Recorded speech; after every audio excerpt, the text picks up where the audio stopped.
Halo Pak Chandra. Ya, sudah siap Pak Nurdin? Oke, kita mulai Baik, aja kali ya. silakan Pak Nurdin. Oke, selamat siang semua sahabat Miraset. Siang ini saya akan bawakan sedikit materi sebelum teknikal ya. Sebelum teknikal, saya sedikit bawakan materi terkait dengan trading plan. Gimana sih kita bikin trading plan yang simple? Karena kalau kita trading, baik itu scalper atau one day trade ataupun swing, ya kita harus punya homework yang kita kerjakan. Oke, saya izin share screen ya.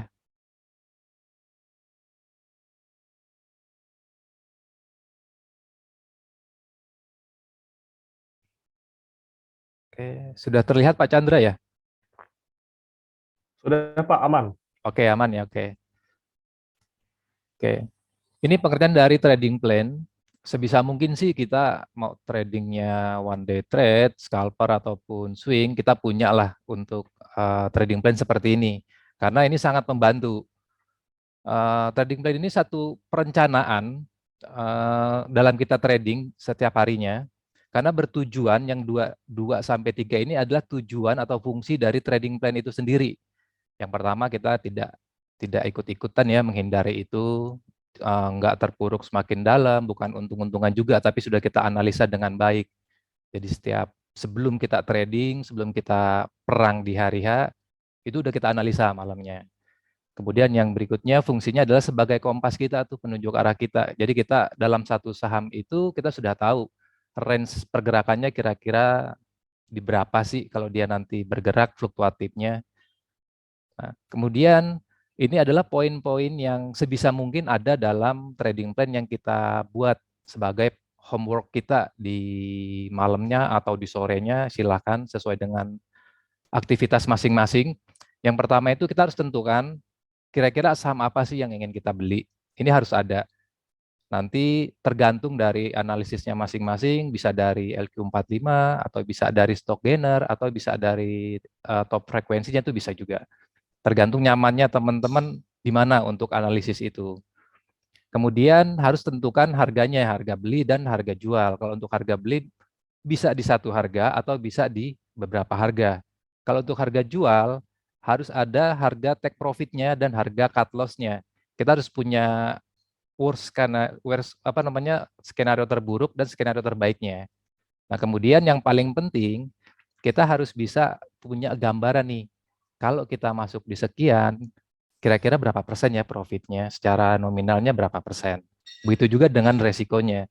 Jadi trading kita ataupun bisnis kita dalam transaksi saham, jual beli saham itu sudah bisa kita ukur segala sesuatunya.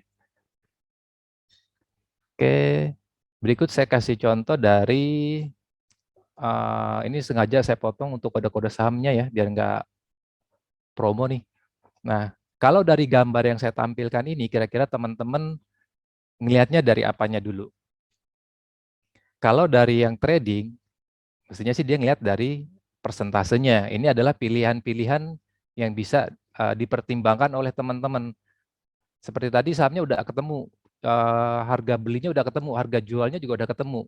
Terus mau untungnya berapa? Mau ruginya berapa? Kalau untungnya sekian udah ketemu, ruginya juga udah ketemu, berapa persennya dari dua itu, kita tinggal lihat di harga berapa yang kira-kira bisa mengakomodir trading kita itu tadi. Gitu teman-teman. Ini sebagai contoh kalau kita di harga 88 naik satu fraksi itu udah 1%. Kalau kita di harga 200, taruh di 210 ini yang kanan, satu fraksi itu belum sampai 1%. And then kalau kita di harga 1000, mainnya harga di harga 1000-an, 1770 misalkan di contoh yang saya tampilkan ini, satu fraksi itu baru 0,2%. Artinya kalau kita punya target 2% di atas untuk harga saham yang 1700 ini, kita butuh sekitar 4 sampai 5 fraksi. Gitu teman-teman. Oke. And then ini kalau kita mau bikin lebih komplit lagi terkait dengan trading plan, harusnya trading plan itu mencakup semua ini. Di situ sudah ada risk management. Jadi dengan dana kita 10 juta, kita beli saham A di harga sekian. Berapa sih yang bisa kita beli? Kemudian strateginya, yang tadi titik entry-nya sudah ada tadi ya. Simpelnya seperti itu. Kemudian analisisnya, dan tujuannya juga udah jelas di trading plan tersebut. Oke, untuk materinya Seperti itu dari saya. Saya bisa boleh contohkan nggak nih Pak Chandra terkait dengan trading plan yang udah saya buat sih, biasa digunakan? Boleh, silakan Pak Nurdin. Nggak apa-apa ya. Mm-mm.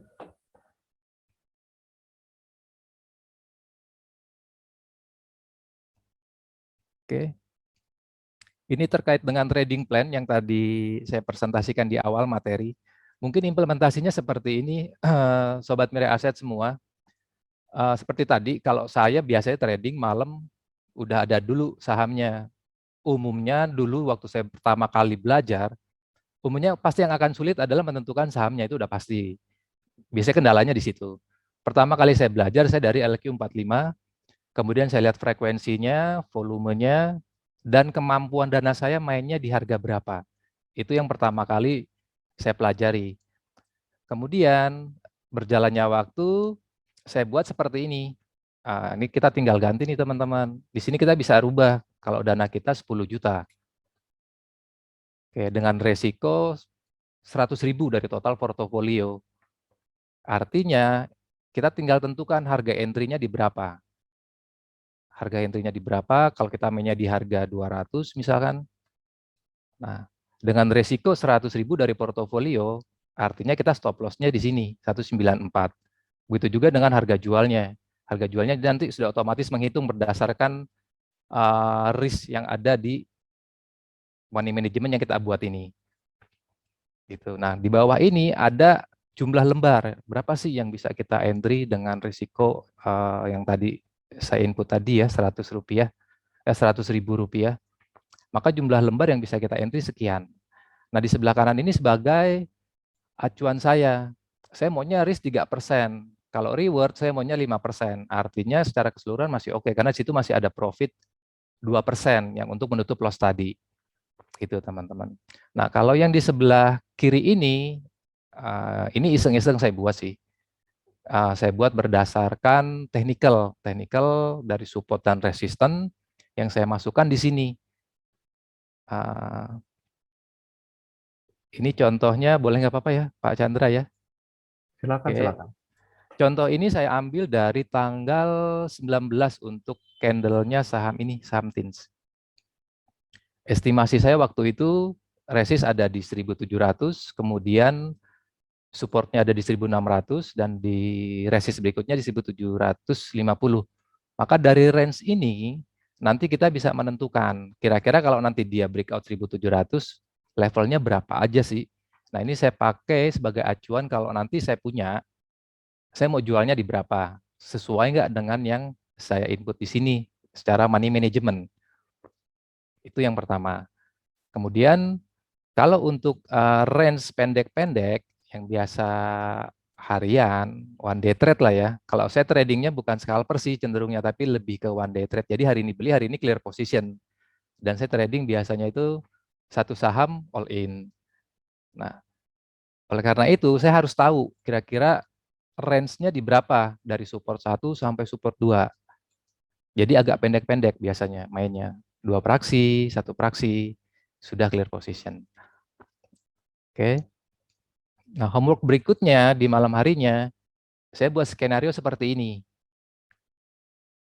Asumsinya dari candle sebelumnya, hari sebelumnya, saya hitung di low-nya, high-nya, maka nanti akan ketemu, kira-kira saya nanti cut loss-nya di berapa, kira-kira TP-nya di berapa.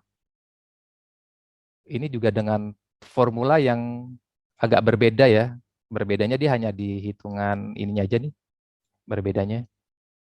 Tapi tujuannya sama, untuk memberitahu, memberi informasi kita, kira-kira nanti level cut loss di berapa, level take profit-nya di berapa.